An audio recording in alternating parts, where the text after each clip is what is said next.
కలిగిన మా ప్రభువానికి స్తోత్రం, మహోన్నతుడానికి స్తోత్రం, సర్వంతర్యామి నీకు స్తోత్రం స్తోత్రం. కనికర సంపన్నుడానికి వందనాలు చెల్లిస్తూ ప్రభువా, ఈ కుటుంబాన్ని ఇంతవరకు నిక్షేమంలో ఉంచినందుకు స్తోత్రం. మమ్మల్ని అందరినీ, మా కుటుంబాలను, సంఘాన్ని నిరెక్కల చోట భద్రపరిచినందుకు స్తోత్రం. మరలా ఈ సంవత్సరం ఇలా కుటుంబారాధన జరుపుకునే కృప, ధన్యత మాకు ఇచ్చినందుకు స్తోత్రం. మీరు చేసిన మేలులన్నిటి కొరకై, ఉపకారములన్నిటి కొరకై, ఆశ్చర్య కార్యములన్నిటి కొరకై ఏమిచ్చిన రుణాన్ని మేము తీర్చలేము. మా హృదయపూర్వకమైన స్తుతి ఆరాధన ప్రభు అయిన క్రీస్తు నామములో మీకే సమర్పిస్తూ మిగిలిన సమయాన్ని మీ చేతులకు అప్పగిస్తున్నాం. మీ సన్నిధి మాకు తోడుగా ఉంచండి. నిలవబడ్డారు ప్రభువ, నన్ను మరుగుపరచండి, నా మాటలు మరుగుపరచండి. మా అందరికీ అవసరమైన వాక్యాన్ని మీరే మాతో మాట్లాడి మా ఆత్మలను బలపరచుకొని యేసు నామములో ప్రార్థించి పొంది ఉన్నాము తండ్రి, ఆమేన్. హల్లెలూయా. ప్రభు నామమునకు మహిమ, ఘనత, ప్రభావములు చెల్లునుగాక. కూడి ఉన్న మీకు అందరికీ యేసుక్రీస్తు నామములో వందనాలు తెలియపరుస్తున్నాను. దేవుని వాక్యాన్ని కొన్ని నిమిషాలు విందాం. సమూయేలు మొదటి గ్రంథం, సమూయేలు మొదటి గ్రంథము 18వ అధ్యాయం. సమూయేలు మొదటి గ్రంథము 18వ అధ్యాయము మొదటి 4 వచనాల సారాంశాన్ని ధ్యానించుదాం. మొదటి 4 వచనాలు, అందులో ఉన్న అర్థాన్ని కొన్ని నిమిషాలు జ్ఞాపకం చేసుకుందాం. సమూయేలు మొదటి గ్రంథము 18వ అధ్యాయము మొదటి 4 వచనాలు. దావీదు సౌలుతో మాటలాడుట చాలించినప్పుడు యోనాతాను హృదయము దావీదు హృదయముతో కలిసిపోయెను. యోనాతాను దావీదును తనకు ప్రాణ స్నేహితునిగా భావించుకొని అతన్ని ప్రేమించెను.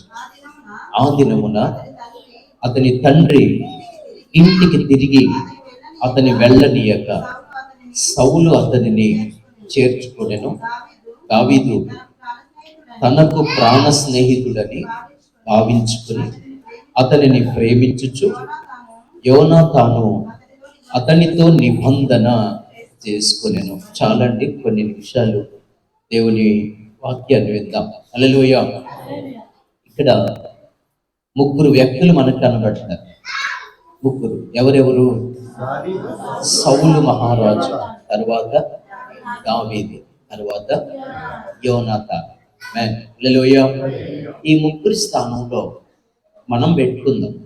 స్తోత్రం. హల్లెలూయా. సౌలు యొక్క స్థానంలో తండ్రి అయిన దేవుణ్ణి పెట్టాం. సౌలు మంచోడు కదా, అలా ఎలా పోల్చుతున్నాం అనుకోగలిగాం. మనకు అర్థం కావడానికి కొన్ని పోలికలతో మనం ముందుకు వెళ్దాం. హల్లెలూయా. సౌలు స్థానంలో ఎవరున్నారు? తండ్రి అయిన దేవుడు. తన కుమారుడైనటువంటి యోనాతాను స్థానంలో ఎవరిని పెడదాం? యేసుక్రీస్తు ప్రభు వారిని పెడతాం. ఆమేన్. తరువాత దావీదు స్థానంలో ఎవరిని ఉంచుదాం? మనం పెట్టుకుందాం. ఇప్పుడు మనం అంటే ఎవరు? దావీదు స్థానంలో ఎవరున్నారు? మనందరం ఉన్నాం. యోనాతాను స్థానంలో ఎవరున్నారు? యేసుక్రీస్తు ప్రభు వారు ఉన్నారు. సౌలు స్థానంలో ఎవరున్నారు? తండ్రి అయిన దేవుడు ఉన్నాడు. ఇది ఈ సందర్భం వరకు మాత్రమేనండి. తర్వాత మళ్ళా మీరు అపార్థంగా, తప్పుగా ఆలోచన చేయొద్దు. హల్లెలూయా. అయితే మొట్టమొదటిసారి కలిశారు వీళ్ళ 3 ఎప్పుడు కలిశారు? మొట్టమొదటి సందర్భం. ఆమేన్. మొట్టమొదటిసారి కలిశారు. ఈ కలయికలో వీళ్ళ యొక్క సంభాషణ ఎలా ఉందంటే, సౌలు మహారాజు అంటే దావీదు గొల్యాతును గెలిచిన తర్వాత సౌలు తన సేవకుడిని పిలిచి ఒక మాట అంటాడు. ఏమనంటే, ఆ అబ్బాయి ఎవరు అని. ఆ అబ్బాయి ఎవరి కుమారుడు అని. ఎవరి కుమారుడు అని అడిగినప్పుడు ఆయన అంటాడు, అయ్యా నాకు తెలియదు, నేను కూడా ఇదే మొదటిసారి చూశాను, ఇప్పుడు ఇంతకుముందు ఎప్పుడు చూడలేదు అంటాడు. అలా అయితే ఆ అబ్బాయి ఎవరి కుమారుడో తెలుసుకుని నాకు తెలియపరచు అన్నాడు. ఆమేన్, హల్లెలూయా. ఆ తరువాత 58వ వచనం ఆ అబ్బాయిని ఆ సేవకుడు రాజు గారి దగ్గరికి తీసుకొచ్చాడు. అప్పుడు సౌలు అతనిని చూచి, అంటే దావీదును చూచి, చిన్నవాడా నీవు ఎవరి కుమారుడవని అడుగగా, అప్పుడు దావీదు అంటున్నాడు, నేను బెత్లెహేమీయుడైన యెషయి అను నీ దాసుని కుమారుడనని ప్రత్యుత్తరమిచ్చాడు. హల్లెలూయా. ఆయన చెప్తున్న సమాధానం చూడండి. అందుకే ఆ పోలికను నేను పెట్టాల్సి వచ్చింది. ఏమని అంటున్నాడంటే దావీదు, అయ్యా నేను బెత్లెహేమీయుడైన యెషయి అను నీ దాసుడు. హల్లెలూయా. యెషయి అని నీ దాసుడి యొక్క కుమారుడను. ఆమేన్. దావీదు ఇప్పుడే కాదు, రాజు అయినప్పుడే కాదు, తన జీవిత కాలంలో ఎప్పుడు కూడా తనను తాను తగ్గించుకోవడం బాగా ఆయనకు అలవాటు. ఆయన లోపల ఉన్నటువంటి స్వభావం ఏంటంటే ఆయనను ఎప్పుడు కూడా గొప్పగా చెప్పుకున్నటువంటి సందర్భాలు లేవు. అక్కడ ఏమంటున్నాడంటే నీ దాసుడు. మా నాన్న ఎవరు? నీ దాసుడు. మా నాన్నగారు నీ దాసుడు.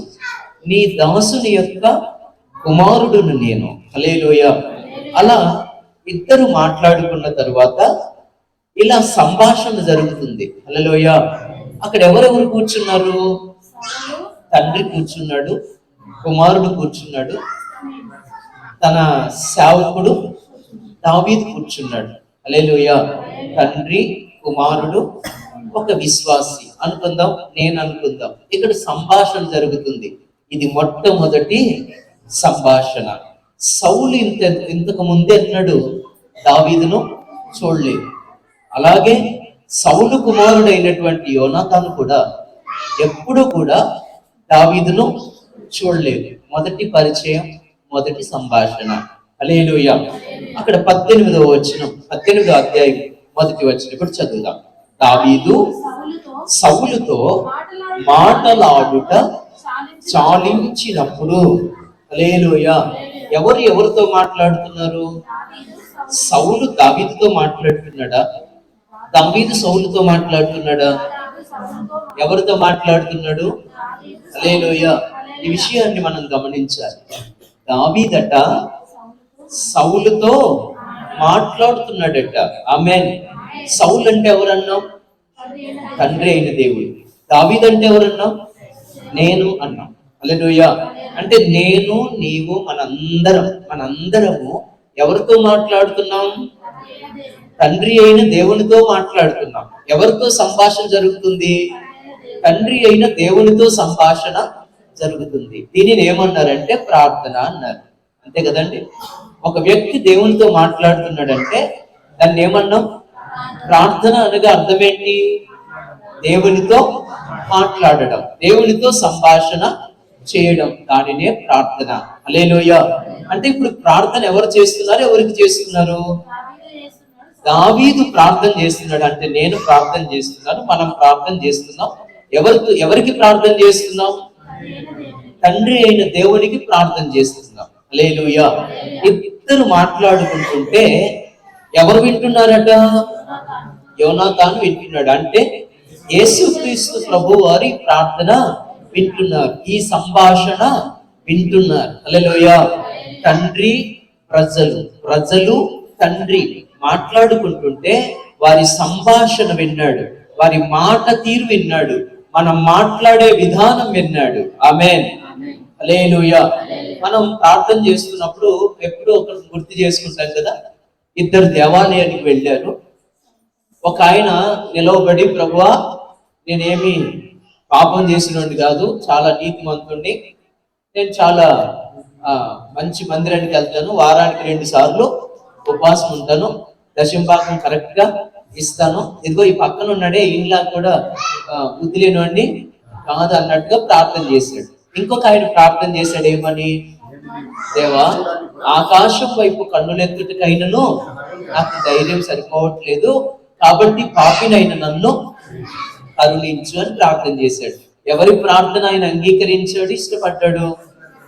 ఆ సుంకరి ప్రార్థన, ఆ దీన ప్రార్థన ప్రభు ఇష్టపడ్డాడు కదా. హల్లెలూయా. మాట్లాడే విధానం ఎవరికి నచ్చింది? కుమారునికి నచ్చింది. హల్లెలూయా. దావీదు మాట్లాడే విధానం ఎవరికి నచ్చింది? కుమారునికి నచ్చింది. ఆమేన్. తండ్రితో మాట్లాడాలి కదా. మాట్లాడుతున్నామంటారా? తండ్రితో మాట్లాడుతున్నప్పుడు ఎవరు వింటున్నారు? కుమారుడు వింటున్నాడు కదా. ఆ మాటలు ఎలా ఉండాలి? తండ్రితో మాట్లాడుతున్నప్పుడు ఎలా మాట్లాడాలి? ఆ యజమానునితో మాట్లాడుతున్నప్పుడు ఎలా మాట్లాడాలి? కొంచెం దగ్గర పెట్టుకుని మాట్లాడాలి కదా. హల్లెలూయా. కొంచెం జాగ్రత్తగా మాట్లాడాలి కదా. ఇష్టం వచ్చినట్టుగా మాట్లాడొద్దు కదా. ఏమండి, ప్రార్థన చేసేటప్పుడు నోటికొచ్చి ఏదొస్తే అది పలకొద్దు కదా. నోటికొచ్చినట్టు ప్రార్థన చేయదు కదా. నోటికొచ్చినట్టు మాట్లాడొద్దు. ప్రభు దగ్గర ఉన్నప్పుడు వ్యర్థమైన మాటలు రాకూడదు. వ్యర్థమైన పనికి మాలిన మాటలు ఏవేవో మొత్తం మీద ఒక ఎంత పెద్దగా చెయ్యాలా అన్న ఉద్దేశంతో ఏమేమో కలిపి కలిపి కలిపి ప్రార్థన అవసరం ఏముందో ఆ ప్రార్థన చెయ్యాలా. హల్లెలూయా. పూర్వకాలం అంతా గుర్తు చేసుకుంటా ప్రార్థనలు చేయడం వల్ల ఈ పక్కనున్న ఎవరున్నారు? పక్కన కుమారుడు ఉన్నాడు. హల్లెలూయా. మనం ప్రార్థన చేస్తున్నప్పుడు, తండ్రికి ప్రార్థన చేస్తున్నప్పుడు మన ప్రక్కన మన ప్రార్థన ఎవరు వింటున్నారు? కుమారుడైన యేసుక్రీస్తు ప్రభు వారు వింటున్నారు. ఇలా ఈ సంభాషణ జరుగుతుంటే ఈ కుమారునికి ఈ సంభాషణ విని దావీదు బాగా నచ్చేసాడంట. హల్లెలూయా. ఏమయ్యాడండి? దావీదు బాగా ఇష్టమైపోయాడంట. అబ్బాయి ఎంత చక్కగా మాట్లాడుతున్నాడు, ఎంత దీనంగా మాట్లాడుతున్నాడు, ఎంత తగ్గింపుతో మాట్లాడుతున్నాడు, ఎంత లోబడి మాట్లాడుతున్నాడు. అక్కడ గొల్యాతును చంపాడన్న గర్వం ఇంత కూడా ఇతని లోపల లేకుండా మాట్లాడుతున్నాడు. ఏముందో అదే యథార్థంగా మాట్లాడుతున్నాడు అని పక్కనున్న కుమారుడు మురిసిపోయాడట. హల్లెలూయా. ఒకసారి స్తోత్రం చెప్తాం. అర్థమైందంట ఈ మాట. నేను ప్రార్థన చేస్తుంటే ప్రభువు మురిసిపోవాలా. మనం అడుగుతుంటే, మనం దేవుడితో సంభాషణ చేస్తుంటే నా ప్రభువు సంతోషపడాలా. అలా ఉండాలి మన మాటలు. అలాగని ప్రత్యేకంగా మాట్లాడాలని కదా. నత్తిగా ఉన్నా పర్లేదు, నత్తి వచ్చినా పర్లేదు, ఒక మాట వచ్చి రానట్టుగా మనం ప్రార్థన చేసినా పర్వాలేదు. మన హృదయ సారాంశం ప్రభువుకు తెలియాలా. హల్లెలూయా. అది అర్థమైతే చాలా ఆయనకు. ఆమేన్. రైట్, చదువుదాం. యోనాతాను హృదయము దావీదు హృదయముతో, ఫస్ట్ పాయింట్ ఏంటంటే దావీదు హృదయము యోనాతాను హృదయము కలిసిపోయిందట. హల్లెలూయా. ఏమేం జరిగిందంటండి? దావీదు హృదయము యోనాతాను హృదయం అంటే ఎవరెవరు మనసు కలిసిందని మనం అనుకోవాలి. ఇప్పుడు చెప్పాలి. మీరు ఇంతవరకు చెప్పిన దాన్ని బట్టి మీరు ఆన్సర్ ఇచ్చేయాలి ఇప్పటికే. హల్లెలూయా. ఎవరెవరి హృదయం కలిసిపోయింది? నాది, యేసు ప్రభు వారిది. అంటే ప్రభు వారిది నా హృదయం ఏమైందట? కలిసిపోయిందట. హల్లెలూయా. హల్లెలూయా. ఇప్పుడు నా భావం ఆయన భావం ఏకమైపోయిందట. అంటే ఇప్పుడు నా హృదయం అంతా ఆయనలో కలిసిపోయింది, ఆయన హృదయం అంతా నాలో కలిసిపోయింది. ఇప్పుడు ఆయన నేను వేరు వేరు కాదు. హల్లెలూయా. అందుకే యోహాను సువార్త 17వ అధ్యాయంలో అన్నాడు, నాకు అనుగ్రహించిన వారు నేను ఏకమై ఉన్నామన్నాడు ఆయన. హల్లెలూయా. చదవక్కర్లేదు కానీ ఆయన నేనేమై ఉన్నాం? ఆమేన్. ఉన్నామంటారా? హృదయాలు కలిసిపోయినాయా అండి? ఏమండి? హల్లెలూయా. ఆయన హృదయం నా హృదయం కలిసిపోయింది కదా. ఇప్పుడు నేనేమై ఉన్నాను? ఏకమైపోయాం. ఎవరితో ఏకమయ్యాం? ప్రభువుతో ఏకమయ్యాం. హల్లెలూయా. హల్లెలూయా. ఇప్పుడు ఆయన నేను వేరు వేరు కాదు. ఆయన హృదయం నా హృదయం వేరు వేరు కాదు, ఒక్క హృదయం అయిపోయింది. ఆమేన్. ఏ హృదయం? హల్లెలూయా. దావీదు హృదయం యోనాతాను హృదయములో ఏమైపోయిందట? కలిసిపోయింది. హల్లెలూయా. ఇద్దరి హృదయాలు ఏకమైపోయాయి. ఆమేన్. ఇద్దరి హృదయాలు ఏకమైపోయినప్పుడు, ఇద్దరి భావాలు ఏకమైపోయినప్పుడు, ఇద్దరు ఒకరినొకరు ఇష్టపడినప్పుడు విడిచి ఉండగలరా? విడిచి ఉండగలరా? ఉండగలరా అంటారు. ఇప్పుడు ఆయనతోని ఆ పాట పాడతాం కదా, ఏమని? నీవు మాట్లాడని రోజున నా కనులకు నీ దూర కరువాయే, నీవు పెదవిప్పిన రోజున యుగాల తలకు. హల్లెలూయా. నువ్వు మాట్లాడకపోతే నాకు నిద్ర వస్తలేదు, నువ్వు కనిపించకపోతే నాకు దినం గడపట్లేదని భక్తుడు పాట పాడేసాడు. స్తోత్రం. హల్లెలూయా. ఎందుకు అలా అన్నాడు? నువ్వు కనబడకపోతే నాకు భోజనం తినకపోతే అవట్లేదు, నీతో మాట్లాడకపోతే నాకు నిద్ర కూడా రావట్లేదు. కారణం ఏంటంటే ఇద్దరు ఏమైపోయారు? ఆమేన్. రైట్, చదవండి. హృదయముతో కలిసిపోయేను. యోనాతాను భావిస్తున్నాడట. ఎవరిని? యోనాతాను భావిస్తున్నాడట. ఎవరిని భావిస్తున్నాడంటే దావీదును. హల్లెలూయా. అంటే యేసుక్రీస్తు ప్రభువు వారు నిన్ను నన్ను మనందరినీ భావిస్తున్నాడంటే ఎలా భావిస్తున్నాడు? ప్రాణ స్నేహితునిగా భావిస్తున్నాడట. హల్లెలూయా. అంటే ఇప్పుడు ప్రభువు వారు నన్ను ఎలా చూసుకుంటున్నాడు? ప్రాణంగా. హల్లెలూయా. ఎలా చూస్తున్నాడు ఆయన? ప్రాణం. ఈయన ఎవరంటే ప్రాణ స్నేహితుడు. ఇతడును అబ్రహాము కుమారుడే.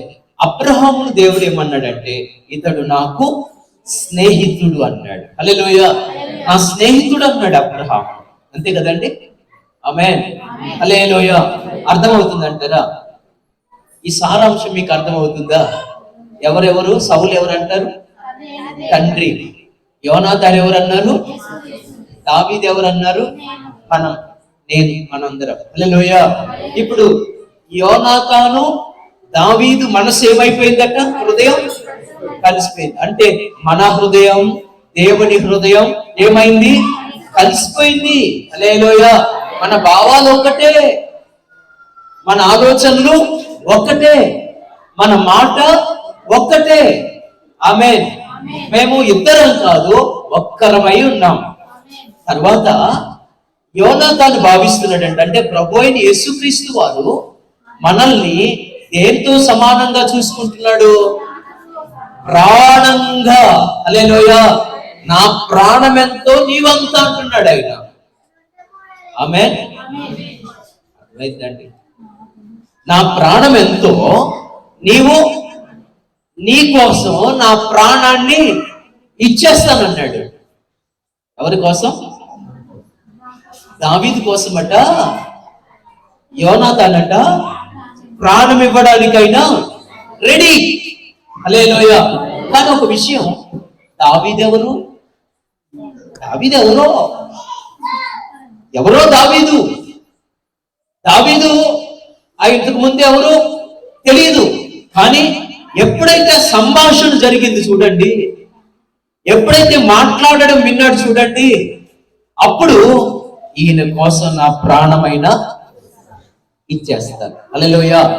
నా ప్రాణంగా, నా ప్రాణం కంటే ఎక్కువైన ఈయన కొరకు నా ప్రతీదీ అర్పించేస్తాను అంటున్నాడు. హల్లెలూయా. మన ప్రభు అయిన యేసుక్రీస్తు మనల్ని ఎలా చూస్తున్నాడట? ప్రాణ స్నేహితుడు. ఆమేన్. నిజమైన స్నేహితుడు విడువక ప్రేమించును. నిజమే. యోనాతాను ఎప్పుడైనా దావీదును వదిలిపెట్టాడా? వింటున్నారా? నన్ను చూడాలి మీరు. హల్లెలూయా. మీరేమన్నా మునిగిపోనియండి, నా మాటే వినాలి.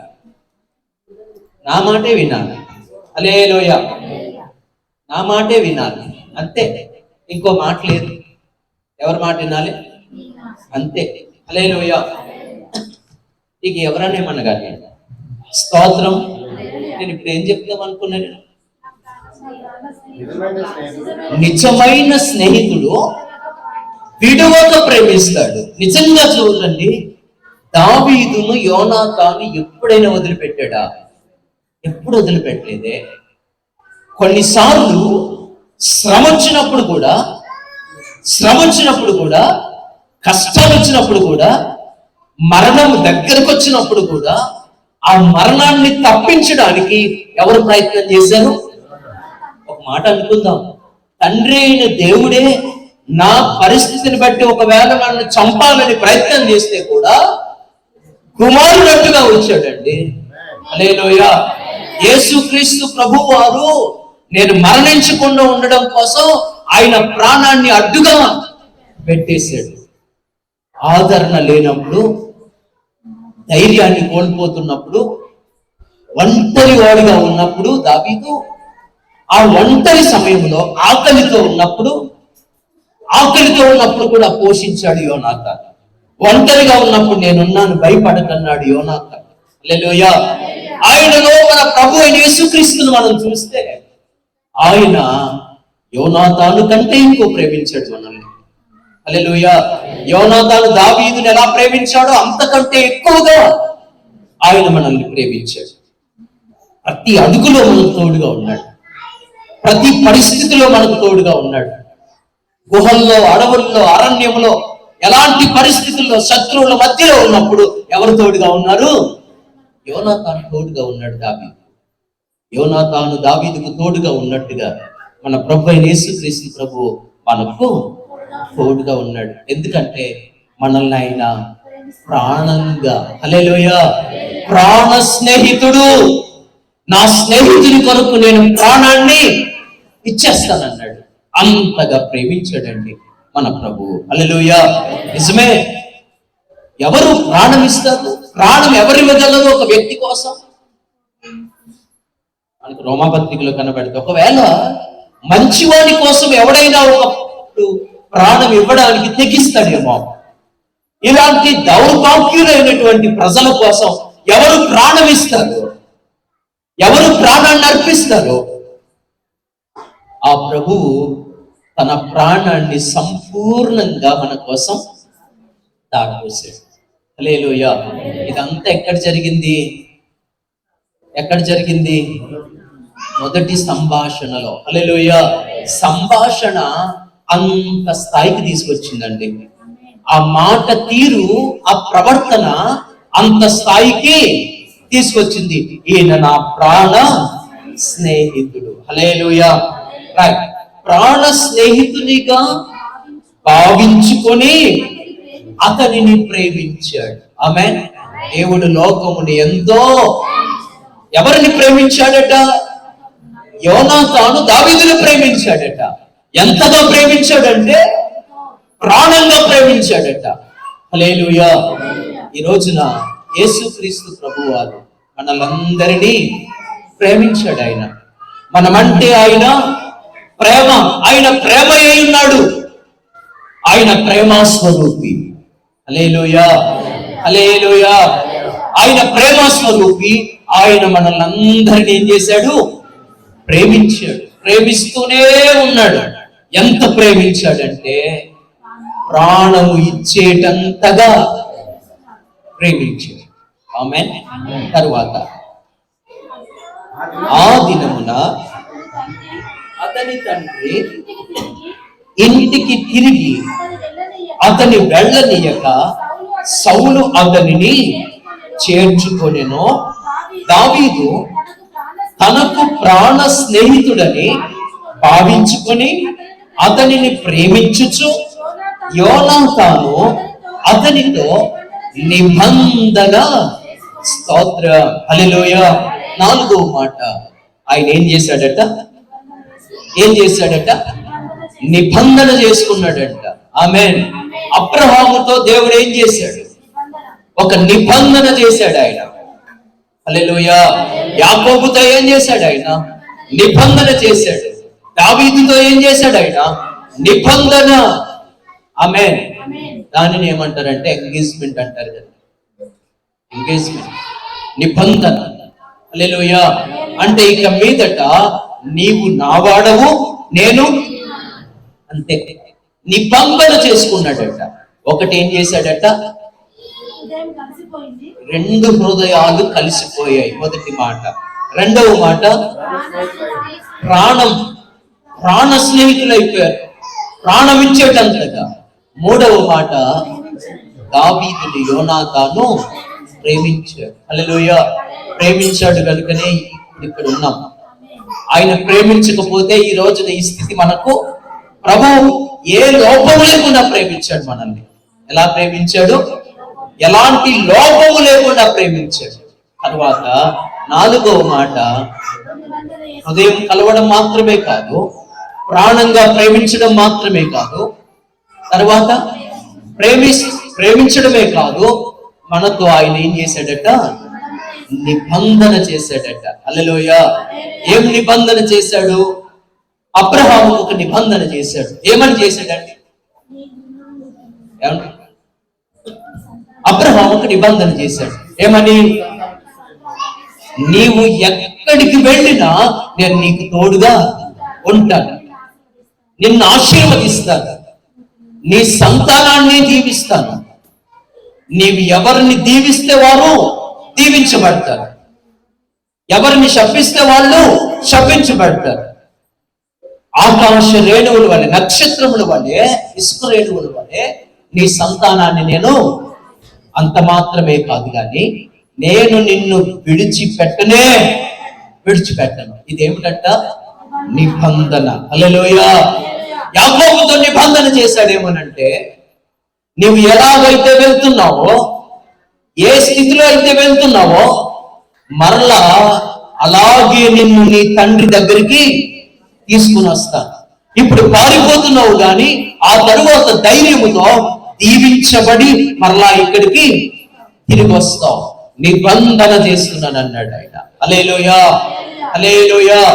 ఆ నిబంధన ఎలాంటి నిబంధన అంటే, ఆ నిబంధన ఎలాంటిదంటే, నేను నిన్ను నిత్య రాజ్యమునకు, పరలోక రాజ్యమునకు వారసుని చేస్తాను. హల్లెలూయా. అలాంటి నిత్యమైన నిబంధన ఆయన మనకు చేశాడు. ప్రధాన కార్యక్రమంలో మనం చెప్పుకుంటాం కదా, హోషేయ గ్రంథం. ఒక 2 మాటలు చదువుతారా? 2:19. హోషేయ ఒకసారి ప్రధాన కార్యక్రమంలో చదువుకుంటాం మనం. 2:19 అండి, అంతే కదా? చదవండి. నీవు నిత్యము నాకు ఉండునట్లుగా. హల్లెలూయా. ఎప్పుడు? ఏమండి? ఇది నిబంధన. ఇది నిబంధన. ఎలాంటి నిబంధన? నీవు ఎప్పుడు దాకా? హల్లెలూయా. ఇప్పుడు నేను ఉన్నాను అనుకోండి, మీరందరూ నాతో నిబంధన చేయాలనుకోండి, ఏమని చేస్తారు? ఒకవేళ పంతులు ఈ ఊర్లో ఉన్నంత కాలం నీకు ఏ లోటు రానే, వీళ్ళు ఈ ఊర్లో ఉన్నంత కాలం నీకు మంచిగానే చూసుకుంటాం. ఆ తర్వాత ఈ నిబంధన ఎలాంటిదంటే ప్రభువు చెబుతున్న మాట ఏంటంటే, నిత్యము నీవు నాకు ఉండునట్లుగా. ఎలా ఉండునట్లుగా? ఎలా ఉండాలి? హృదయములు కలిసిన వారి వలె, తర్వాత ప్రాణమునకు ప్రాణమిచ్చే వారి వలె, స్నేహితుల వలె, ప్రేమించే వారి వలె. హల్లెలూయా. నిత్యము నీవు నాకు ఉండునట్లుగా. ఆమేన్. చదువుదాం. నిత్యము నీవు నాకు ఉండునట్లుగా నేను నీతిని బట్టి. హల్లెలూయా. దేనిని బట్టి? ఇప్పుడు యోనాతాను దావీదులో ఏం చూశాడంటారు? ఎలా కనబడ్డదంటారు? ఎలా కనిపించింది ఆయనలో నీతి? ఎలా కనిపించింది అంటారు? ఎలా తెలుసుకున్నాడు? మన నీతి, మన యథార్థత ఎందులో తెలుస్తుంది? మన మీద ఉన్న ప్రేమ ఎలా తెలుస్తుంది కదా? మన ప్రవర్తనను బట్టి అర్థం చేసుకోవచ్చు కదా. మన పనులను బట్టి, మన పలకరింపును బట్టి, మన యొక్క ప్రవర్తనను బట్టి అవతల నా మీద ఎంత ఇష్టపడుతున్నారో అర్థం చేసుకోవచ్చు కదా. అవునండి, నేనంటే ఎంత ఇష్టమో అవతల వ్యక్తికి మనం అర్థం చేసుకోవచ్చు. ఆ ప్రవర్తనను బట్టి, ఆ మాట తీరును బట్టి, ఆలోచనను బట్టి. హల్లెలూయా. ఇప్పుడు దావీదు ఎలాంటి వాడో, అతని ప్రవర్తన, అతని మాట తీరు, ఆ సంభాషణ యోనాతానుకు స్పష్టంగా కనబడిపోయింది. హల్లెలూయా. నీతిని బట్టి తీర్పు తీర్చుట వలన, దయాదాక్షిణ్యములు చూపుట వలన నిన్ను ప్రధానము చేసుకుందును. హల్లెలూయా. ఇది నేను నిబంధన అంటారు. ఏం చేసుకుంటాడట అంటే, ప్రధానం అని అంటే అర్థం ఏంటంటే బాప్తిస్మము. హల్లెలూయా. ప్రధానం అంటే ఏంటండి? బాప్తిస్మం. ప్రధానం అంటే ఏమంటారు? బాప్తిస్మం. హల్లెలూయా. హల్లెలూయా. దేనిని బట్టి? నిత్యము నీవు నాకుండునట్లుగా నీతిని బట్టి దయాదాక్షిణ్యములు చూపుట వలన నిన్ను ప్రధానము. బాప్తిస్మం అని అంటే నిత్యము నీవు నాకు ఉండడానికి ఒక ఒడంబడిక, ఒక నిబంధన. హల్లెలూయా. దీనిని ఏమన్నారు? బాప్తిస్మము. ఈ రోజున బాప్తిస్మం పొందిన వారందరూ కూడా దేవుని నుండి ఏం పొందుకున్నట్టు? నిబంధన పొందుకున్నట్టు. హల్లెలూయా. ఏం పొందుకున్నామండి? ఒక నిబంధన మనం పొందుకున్నాం. ఒక నిబంధన గుర్తుగా మనకుంది. ఆయన మనతో నిబంధన చేశాడు. హల్లెలూయా. హల్లెలూయా. ఆత్మ చేత మనల్ని ఏం చేశాడంటే ముద్రించాడు. ఏం చేశాడండి? ఆత్మ చేత మనల్ని ముద్రించాడు, ముద్ర వేశాడట ఆయన. ఇక మీదట వీరు నా మనుష్యులు అని. ఎఫెసీ పత్రిక 1:13-12 వచనాల్లో మనకు కనబడుతుంది. ఆత్మ చేత మనల్ని ఆయన ముద్ర వేశాడంట. వాక్యం వినినప్పుడు, బాప్తిస్మం పొందినప్పుడు. హల్లెలూయా. వాక్యం విని బాప్తిస్మం పొందినప్పుడు ఏం చేశాడంట? ఆయన ముద్ర వేసేసాడు. హల్లెలూయా. ఒకవేళ సౌలు మహారాజు యొక్క సైన్యం ఏదైనా దావీదుకి ఆటంకం కలిగజేసింది అనుకోండి, ఒక గుర్తు పెట్టుకుంటారేమోనంటే, ఈయన ఎవరి మనిషి? యోనాతాను మనిషి. హల్లెలూయా. ఈయన ఎవరి మనిషి? యోనాతాను మనిషి. ఒకవేళ నేను ఇక్కడ ఏమైనా అపాయం కలుగజేస్తే అక్కడ యోనాతాను నాకు ఒక ప్రతీకారం తీర్చుకుంటాడు. ఇప్పుడు దావీదుని ఏమన్నా ఎవరు ఊరుకోరు? యోనాతాను ఊరుకోడు. హల్లెలూయా. దావీదుకి ఏమైనా ప్రమాదం జరిగితే యోనాతాను ఊరుకోడు. ఎందుకంటే వాళ్ళిద్దరి మధ్యలో అలాంటి నిబంధన ఏర్పడ్డది. హల్లెలూయా. నిత్యము నాకుండునట్లుగా నిన్ను ప్రధానము చేసుకుందును, నీవు యెహోవాను ఎరుగునట్లు నమ్మకమును బట్టి నిన్ను ప్రధానము. దేనిని బట్టి? దేనిని బట్టి ప్రదానం చేసుకుంటాడంట ఆయన? యోనాతాను దావీదుని ఏం చేశాడు? నమ్మాడు. ఆమేన్. హల్లెలూయా. యోనాతాను దావీదుని నమ్మాడు. దావీదు యొక్క నమ్మకత్వాన్ని బట్టి దావీదుతో ఒక నిబంధన. హల్లెలూయా. హల్లెలూయా. ఎలాంటి నిబంధన అంటే, అయ్యా ఒక మాట చెప్తా వినండి. స్తోత్రం. హల్లెలూయా. అయ్యా దావీదు, ఎప్పుడో ఒక రోజున నీవు రాజు అయిపోతావు. హల్లెలూయా. హల్లెలూయా. ఏదో ఒక రోజున నీవు రాజు అవ్వడం మాత్రం గ్యారంటీ. రాజు అవుతావు. హల్లెలూయా. నీవు రాజు అవుతావు ఏదో ఒక రోజున. ఆ రాజు అయినప్పుడు నా కుటుంబాన్ని జ్ఞాపకం చేసుకున్నాడు. హల్లెలూయా. నిబంధన చేయి, ఒక నిబంధన చేయి. నువ్వు ఎప్పుడైనా రాజు అవుతావు, అప్పుడు నా కుటుంబాన్ని జ్ఞాపకం చేసుకో. హల్లెలూయా. నా కుటుంబంలో ఎవరైనా విడవబడిన వారు ఉండకూడదు. అందుకే యోనాతాను చేసిన ఉపకారమును బట్టి దేవుడు దావీదు ఎవరిని ఏర్పాటు చేసుకున్నాడు? మెఫీబోషెతును. హల్లెలూయా. మెఫీబోషెతు కుంటివాడైనప్పటికీ అతన్ని తన రాజ్యంలో నిబంధన ఎప్పటిదాకా అంటే, ఆ నిబంధన ఎప్పటిదాకా ఉంటుందంటే, ఈ జీవితం అయిపోయిన తర్వాత నిత్య రాజ్యమునకు వెళ్ళేంత వరకు ఆ నిబంధన మనతో ఉంటుంది. హల్లెలూయా. హల్లెలూయా. తరువాత చదువుదాం 5వ వచనం. 5వ వచనం. దావీదు సౌలు తనను పంపిన చోట్లకెల్లను పోయి